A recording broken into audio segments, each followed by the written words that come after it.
Yan? Wala. Macaroni, 1 kilo. Yan. Oh, ito. 1 kilo na yan. Kunan mo ko isa.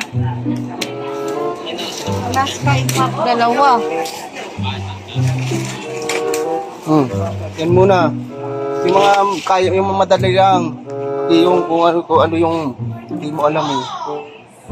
1 kilong bihon. Oh, ayan oh, sarap mo. Canton.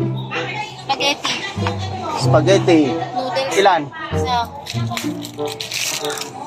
Ba't ka nasa taas? Dito, di abalutin yan. Ano lang? Saan mo? Bablog ako. Pangita. Dalian, nasa akin naman nakat. Ayan.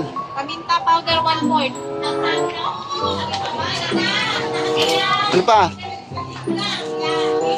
Rhino small. Ilan po kinukuha niya? Reno, ilang piraso? Wala na nga nakalagay yun. Mamaya na yan.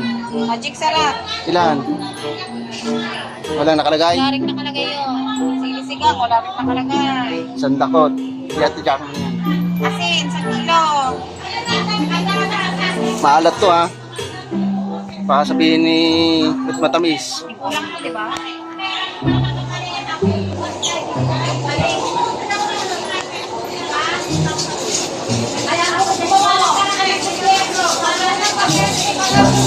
Ang kulitin ka nga. Ang alin? Ang alin? Magkano? Magkano? Dumating na ba yung kuryente? Hindi pa. Tingnan mo nga yung nasa Facebook. Pinost pa ang pinabayaran niya. Ang pinabayaran niya na tatlo sa kuryente niya dati nasa 5,000. Ngayon, 10,000 ang pa. Hindi, meron nakapost dito. Nakapost, nakangano siya. Ano pa dito? Wash, white. Ando si boss naka mamaritis.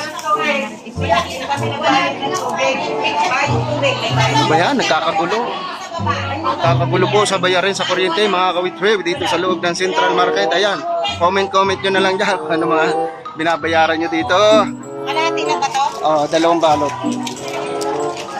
Yan, nagkakagulo sa kanilang mga bayarin. Ay, kulang to.